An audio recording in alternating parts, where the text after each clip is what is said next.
Can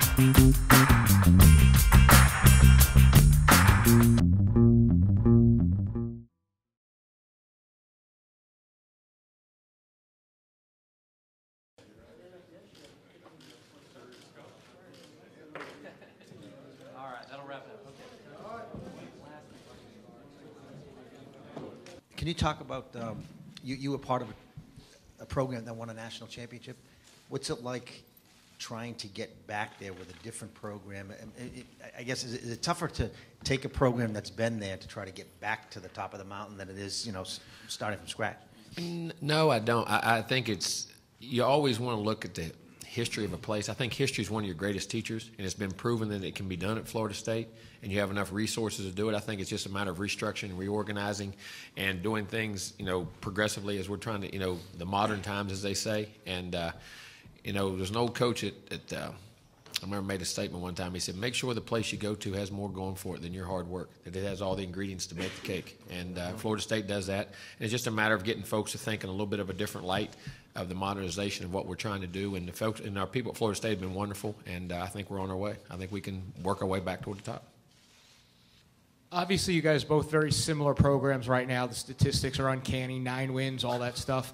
In order to get over the mountain, win this game, this is for both of you guys, and get that 10th win, how meaningful is that to just cap the season in such a positive light?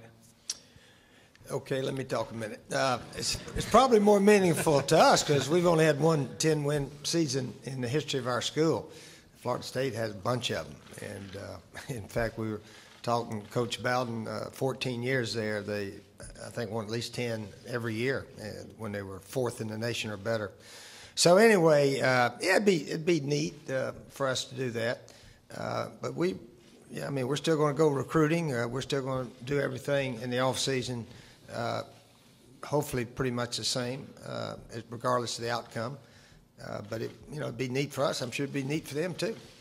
Yeah, I think it would be because, like I say, Florida State's proven it can do it in the past. We haven't done it in about 8 years, and I think trying to reestablish ourselves. And I just think that double-digit win, it's not like you say, if we win the game, we want 10 wins. If we don't, we're going to keep moving on with what we're doing and where we're going because we're going in the right direction. But any year you have double-digit wins, I think it really kind of separates you a little bit from some the other programs in the country doing that year because double-digit wins, they don't come very often. Like you say, they're kind of magical. You said you have not decided who will start at quarterback? Not yet. I'll wait and discuss that with them today. What will the factors? What are the factors that will go into that decision? Just how we want to start the game, what we want to do, how they feel, and say I've kind of made up my mind what I want to do, but I want to discuss it with them before I announce it out publicly. For either coach or both, it seems like in some of the bowl games, one team's kind of gotten away from the other one. Is there a challenge with it being the last game of a season to not let a game?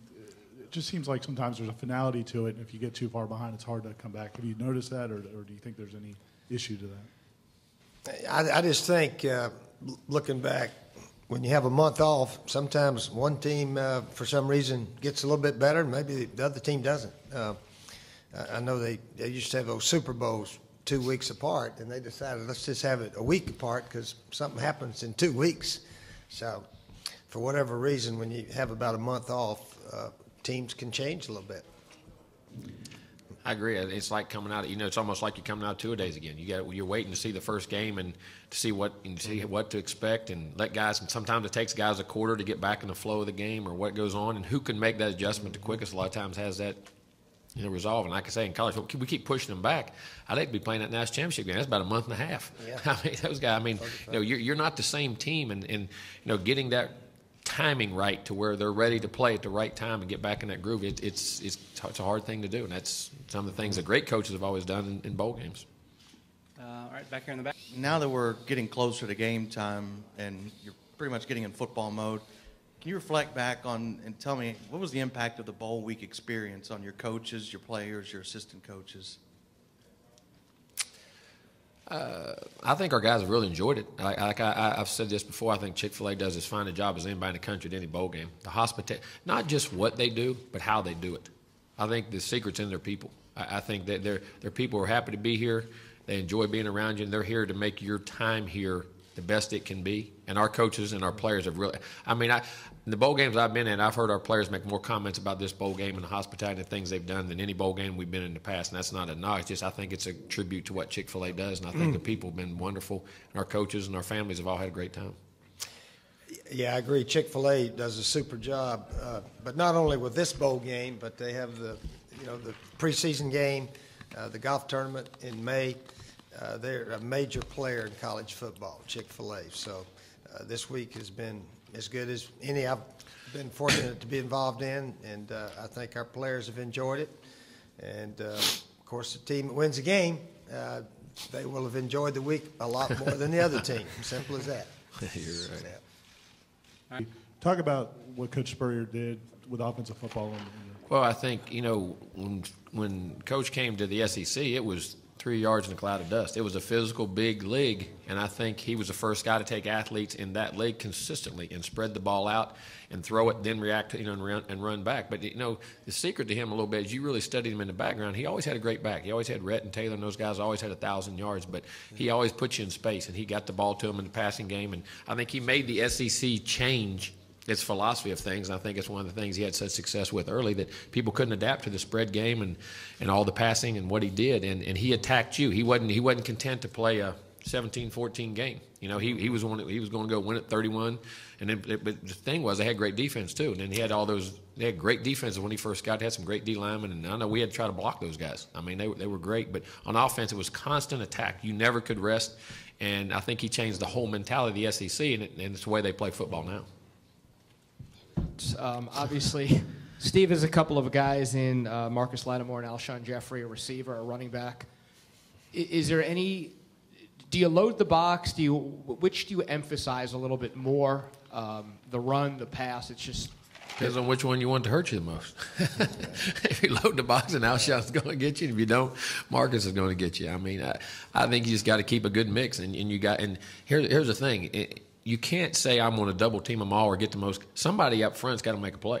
There's got to be, a corner's got to be able to try and stop Alshon at times, and there's got to be some guys up front say, I don't have an extra guy in the box. I got to beat a block, and I got to make a tackle, and you got to do that. I mean, it gets back to individual effort and somebody making plays and consistently, and the other guys knowing where the weakness of the defense is and trying to help if they see that coming, and guys got to make plays, because when you can run the football and you can throw the football, I mean, you on offense you're tough, and they can do both, and they got a quarterback and get the ball out there too. And individuals, in my opinion, are going to have to step up and play consistently throughout the game.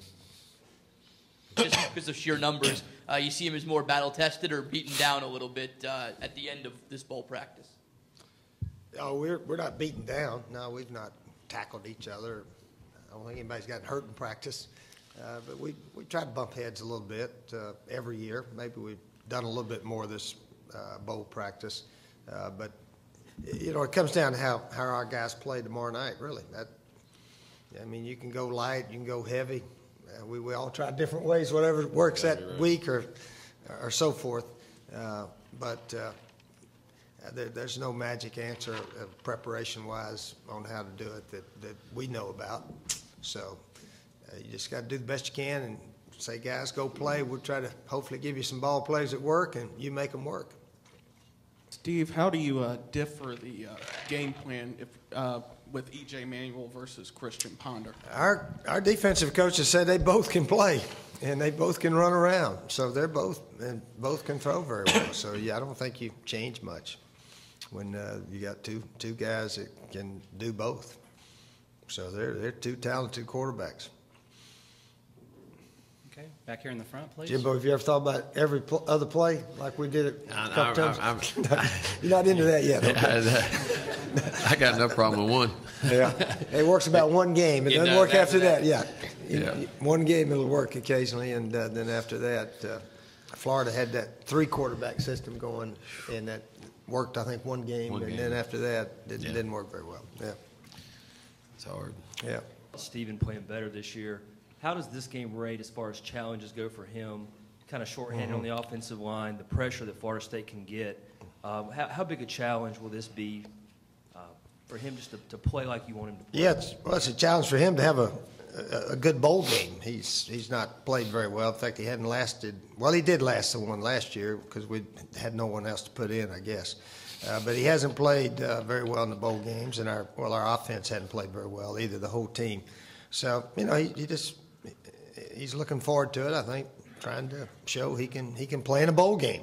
So I think he's ready to play well. All right, over here. And trying to modernize things within the program. Can you talk about a couple things you've done that you feel like have had a lot of impact?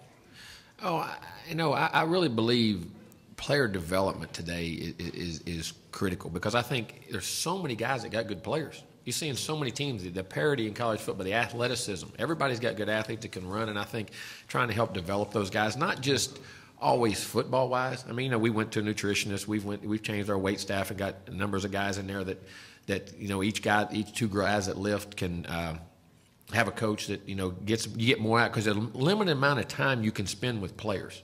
You get 20 hours during the season and 8 during the off season. I mean, that's not much time. And so the people you have around them and what you have to do, I think you have to maximize that time and develop, whether it's nutrition, whether it's weightlifting, whether it's in academics, whether it's in mental conditioning, whether it's in team camaraderie. In other words, how building team unity and the way you structure the locker room or you structure different things.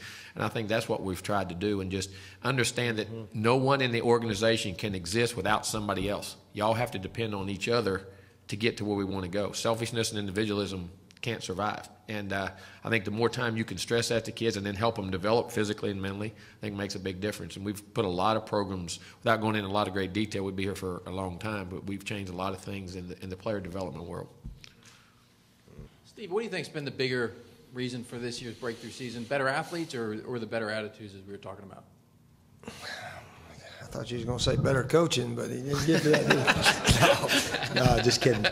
No, we do have better athletes at South Carolina now. We really do. And the guys, the games we won, we played extremely well. Made a bunch of third downs, no turnovers against Clemson or Florida. Only one against Alabama that ended up not hurting us. Guys scored touchdowns, didn't have to kick a bunch of field goals, things like that. The Alabama game, I don't know how we could have played hardly any better. I think we had 10 possessions and scored eight total possessions about in the game, scored 5 touchdowns somehow to get 35 points. And that was just, it doesn't happen like that all the time. So you hope it does. But anyway, that was a game that we played extremely well. So we try to get back to that. We didn't do very well against Auburn, as you know. They scored about 7 out of 10 possessions on us. So we got to play well if we're going to have a chance.